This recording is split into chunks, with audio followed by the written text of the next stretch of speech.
नमस्कार शेतकरी बांधवांनो, शेतकऱ्यांसाठी महाराष्ट्र शासनाने ते मोठी बातमी जाहीर केलेली आहे। त्याच्या संदर्भात जी.आर. देखील निर्गमित केलेला आहे। तर या जी.आर. मध्ये कोणते असे सुधारित बदल करण्यात आलेले आहे शेतकऱ्यांसाठी ते आपण पाहणार आहोत।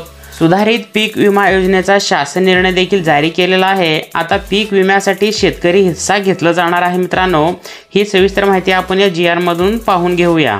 महाराष्ट्र सरकारने सुधारित पीक विमा योजना लागू करण्याचा निर्णय घेतला आहे। या संदर्भातील शासन निर्णय देखील जारी करण्यात आलेला आहे। मित्रांनो, तर या जी.आर. मध्ये असं सांगण्यात आले आहे, यानुसार शेतकऱ्यांना आता पीक विम्यासाठी खरीप हंगामात 2%, रब्बीसाठी 1.5% योगदान आणि नगदी पिकांच्या विमा योजनेसाठी 5% योगदान दिलं जाणार आहे।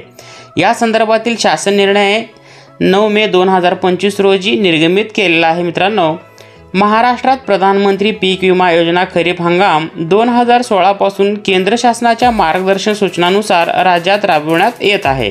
महाराष्ट्रात 2023 पासून 1 रुपयात पीक विमा योजना सुरू करण्यात आली होती, पण आता या योजनेमध्ये बदल करण्यात आलेले आहे। या योजनेची अंमलबजावणी होत असताना गैरप्रकार समोर आल्यानंतर राज्य सरकारांकडून पीक विमा योजनेत बदल करण्यासंदर्भात विचार करण्यात येत होता। आता महाराष्ट्र सरकारने शासन निर्णय जारी करीत सुधारित पीक विमा योजनेतील काही बदल याच्यामध्ये केलेले आहेत। तर राज्य सरकारच्या या शासन निर्णयामध्ये म्हटलेलं आहे, मुख्यमंत्री देवेंद्र फडणवीस यांच्या अध्यक्षतेखाली ही बैठक झालेली आहे। राज्यात सद्यस्थितीत राबवण्यात येणाऱ्या सर्वसमावेशक पीक विमा योजनेमध्ये बदल करण्याचा निर्णय घेण्यात आला आहे। केंद्र शासनाच्या मार्गदर्शन सूचनानुसार शेतकऱ्यांकडून खरीपासाठी 2%, रब्बीसाठी 1.5% व नगदी पिकांना 5% असा शेतकरी हिस्सा घेतला जाईल। तर उर्वरित जे काही याच्यातून राहील ते शेतकऱ्यांना पीक हप्ता केंद्र शासन व राज्य शासनामार्फत देण्यात येईल। पीक कापणी प्रयोगावर आधारित सुधारित पीक विमा योजना राबवण्याबाबतच्या प्रस्तावाला 29 एप्रिल 2025 रोजीच्या मंत्रिमंडळ बैठकीत मान्यता देण्यात आलेली आहे। सन 2025 ते 2026च्या खरीप हंगामापासून महाराष्ट्रात सर्वसमावेशक पीक विमा योजनेमध्ये बदल करून केंद्र शासनाच्या मार्गदर्शन सूचनानुसार पूर्वीप्रमाणे विहित केल्यानुसार खरीपासाठी 2% असणार आहे, रब्बीसाठी 1.5% व नगदी पिकांना 5% असा शेतकरी हिस्सा घेऊन जे काही उर्वरित पीक हप्ता असणार आहे हा केंद्र शासन व राज्य शासन मार्फत तो शेतकऱ्यांना देण्यात येऊन पीक कापणी प्रयोगावर आधारित सुधारित पीक विमा योजना राबवण्यास मान्यता दिलेली आहे।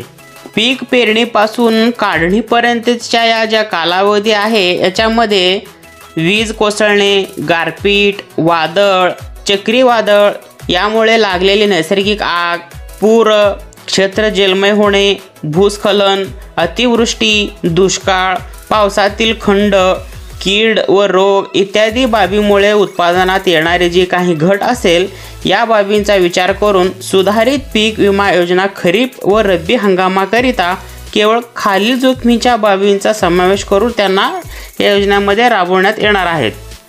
याच्यामध्ये सुधारित पीक विमा योजना ही योजना खरीप हंगाम 2025 ते रब्बी हंगाम 2025 ते 26 या हंगामासाठी कप अँड कॅप मॉडेल 80/10 नुसार राबवण्यात येणार आहे। पुढील कार्यवाही केंद्र शासनाच्या मार्गदर्शन सूचनानुसार करण्यात येईल। मित्रांनो, त्याबाबतचा शासन निर्णय देखील स्वतंत्ररित्या पुढे येतील, तशी देखील तुम्हाला याच्यामध्ये माहिती मिळून जाईल। मित्रांनो, तर असा हा महत्त्वपूर्ण माहिती होती शेतकऱ्यांसाठी। ही माहिती तुम्ही इतरही शेतकरी मित्रांपर्यंत अवश्य शेअर करा। मित्रांनो, आतापर्यंत चॅनलला सबस्क्राईब केला नसेल सबस्क्राईब करून ठेवा। यासारख्या आणखीही बदल याच्यामध्ये काही होत असेल तर तशा प्रकारचे वेळोवेळी व्हिडिओ तुमच्यापर्यंत पोहोचत राहतील। भेटूया पुन्हा एकदा नवीन व्हिडिओमध्ये। तत्पूर्वी जय हिंद, जय महाराष्ट्र।